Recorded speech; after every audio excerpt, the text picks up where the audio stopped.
ধনিয়া পাতা দিয়ে বাইং মাছ চচ্চড়ি, ওয়াও অসাধারণ। এরকম বাইং মাছ চচ্চড়ি হলে আর কিছুই লাগে না। আসসালামু আলাইকুম, আশা করছি আপনারা সবাই ভালো আছেন। আমি ভিডিওর শুরুতে এইখানে বাইং মাছ নিয়েছি হাফ কেজি। এইগুলোকে আজকে আমি কিভাবে পরিষ্কার করব এবং কিভাবে কেটে নিব আপনাদের সাথে শেয়ার করছি। এখানে কিছু মাছ কাটা হয়ে গেছে আর বাকি মাছগুলো আমি আপনাদের সাথে শেয়ার করছি। দেখছেন কি সুন্দর টাটকা পিওর মাছ। আর এদিকে আমার ডোরাটা মাছ দেখে একদম কাছে এসে বসছে। আসলে ডোরা মাছ দেখলে গ্রানে গ্রানে চলে আসে। আর দেখতে পাচ্ছেন মাছগুলোকে আমি হাত দিয়ে ধরছি, এগুলো কেটে নিচ্ছে ওইদিকে আমার বোনে। আর এইদিকে মাছগুলো আমি দেখছি, আপনাদের সাথে শেয়ার করছি। আর ডোরা তো পাশেই আছে, ডোরা তো মাছের গ্রানে চলে আসে। আর এদিকে একটা মাছ কেটে আপনাদের সাথে শেয়ার করছি। মাছটা এভাবে ছাই লাগাই আমার ছোটো বোনে সিলে নিচ্ছে। আমি যেভাবে মাছগুলো কেটে নিচ্ছি এভাবে আপনারা কেটে নেবেন। আসলে যারা নতুন রাঁধুনি তারা তো আসলে মাছ কাটতে জানে না, রান্না বান্না করতে পারে না। আমার রেসিপিটি দেখে এভাবে কেটে নেবেন। আরেকটা মাছ একদম ছাই লাগাই নিচ্ছে আমার বোনে। তারপরে লেজটা ধরে মাথাটা ধরে এভাবে টান দিয়ে মাছটা পুরো সিলতে সিলতে পরিষ্কার করে নিতে হবে। মানে সিলতে সিলতে একদম সাদা হয়ে যাবে। এভাবে 2 ফিট সিলতে হবে। তারপরে মাথাটা কেটে এভাবে ফেলে দিতে হবে।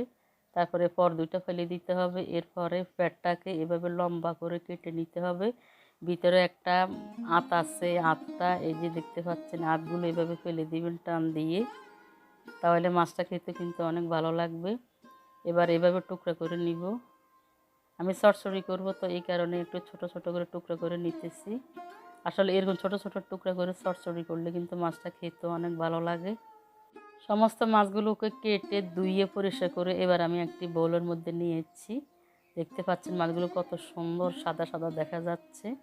আর এরকম ছোট ছোট টুকরা করে চচ্চড়িটা করলে অনেক মজা হয়। এবার চুলের উপরে আমি পরিমাণ মতো কিছু সাদা তেল দিয়েছি, এর মধ্যে 1 কাপ পরিমাণ পেঁয়াজ দিয়েছি। পেঁয়াজগুলোকে হালকা ভেজে নিব। হালকা ভেজে নেওয়ার পরে এখানে 1 চামচ রসুন বাটা দিয়েছি। যেহেতু এখানে চচ্চড়ি কারণে 1.5 চামচ রসুন বাটা দিয়েছি। এ পর্যায়ে দিয়ে দিচ্ছি এখানে একে একে 2 চামচ লাল মরিচের গুঁড়ো। আসলে জালটা হলে চচ্চড়িটা কিন্তু খেতে ভালো লাগে। এরপরে দিচ্ছি এখানে 1 চামচ হলুদের গুঁড়া। এরপরে দিয়ে দিচ্ছি এখানে স্বাদ মতো কিছু লবণ। লবণটা দেওয়ার পরে দিচ্ছি এখানে 1/2 চামচ ধনিয়া গুঁড়া। তারপরে দিচ্ছি এখানে 1/2 চামচ জিরা গুঁড়া। দেওয়ার পরে আমি সুন্দর করে নেড়ে চেড়ে তেলের সাথে মিশিয়ে নিচ্ছি, মানে পেঁয়াজের সাথে ভেজে নিব। এবার দিয়ে দিব এখানে 3টা তেজপাতা। তেজপাতাগুলো আমি ধুয়ে ছিঁড়ে নিচ্ছি, নেওয়ার পর আবার ভেজে নিব। মশলাগুলো বাছতে বাছতে দেখতে পাচ্ছি সুন্দর একটা কালার আসছে। এরপর যে এখানে 1 কাপ পরিমাণ পানি দিচ্ছি, দিয়ে আবার মশলাগুলোকে কষিয়ে নিচ্ছি। মশলাগুলো যত ভালো করে কষানো হবে মাছ দেওয়ার আগে, চচ্চড়িটা তত মজা হবে। এই যে মশলাগুলো কষানো হয়ে গেছে, তেলটা উপরে বেশি উঠেছে। এরপর যে আগে থেকে ধুয়ে পরিষ্কার করে রাখা বাইং মাছগুলো আমি দিয়ে দিচ্ছি। সবগুলো মাছ দেওয়ার পরে আমি সুন্দর করে নেড়ে চেড়ে মশলার সাথে মিশিয়ে নিচ্ছি। নাড়াচাড়া করা হয়ে গেছে। এ পর্যায়ে ফ্রাই প্যানে ঢাকাটা দিয়ে কিছুক্ষণ রান্না করে নিব। ঢাকাটা সরিয়ে নিয়েছি। এ পর্যায়ে এখানে 7-8টা কাঁচামরিচকে ফালি করে দিয়েছি। দেওয়ার পরে সুন্দর করে নেড়ে চেড়ে বাইং মাছের সাথে মিশিয়ে নিয়ে আবার ঢাকনা দিয়ে আরও কিছুক্ষণ রান্না করে নিই। বাইং মাছগুলো সুন্দর কষানো হয়ে গেছে। এই পর্যায়ে এখানে আমি আরও কাপ পানি দিয়ে দিব। মোট এখানে 1.5 কাপ পানি দিয়ে দিব আমি। দিয়ে সুন্দর করে নেড়ে চেড়ে আবার ঢাকনা দিয়ে আরও কিছুক্ষণ রান্না করে নিব। মাছটা আমার হয়ে গেছে। এ পর্যায়ে এখানে আমি 1 বাটি পরিমাণ দেশি ধনিয়া পাতাকে একদম কুচি কুচি করে দিচ্ছি। ধনিয়া পাতা দিলে তো ওয়াও অসাধারণ, আর কোনো কথাই হয় না। গ্রানে গ্রানে বাইং মাছের চচ্চড়িটা খেতে কিন্তু অনেক মজা লাগবে। সবগুলো দেওয়ার পরে আমি ঢাকনা দিয়ে কিছুক্ষণ রান্না করে নিব।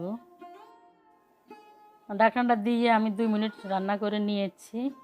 দেখতে পাচ্ছেন খুব অসাধারণ লাগে আমার বাইং মাছ রান্নাটা ডান। এরকম একটু ভিজে ভিজে রাখবেন হালকা, তাহলে এই চচ্চড়িটা খেতে কিন্তু অনেক মজা লাগবে, অনেক টেস্টি লাগবে। আর যদি আপনারা পারেন রাতে রান্না করে রেখে শীতকালে সকালবেলা একদম সরপরে থাকবে, তাহলে এই সরপড়া বাইং মাছ দিয়ে ভাত খেতে কিন্তু অসাধারণ লাগতো। আগের দিন আমার মা, আমার শাশুড়ি এরকম বাইং মাছ রান্না করে রাত্রে রেখে দিত, সকালে সরপড়া ভাত দিয়ে আমরা কড়া ভাত দিয়ে খেতাম। আমার হাজব্যান্ডও বলে এরকম খেতে কিন্তু অনেক মজা লাগবে। আপনারা চাইলে আমার রেসিপি দেখে এরকম রান্না করে রাখতে পারেন। আল্লাহ হাফেজ।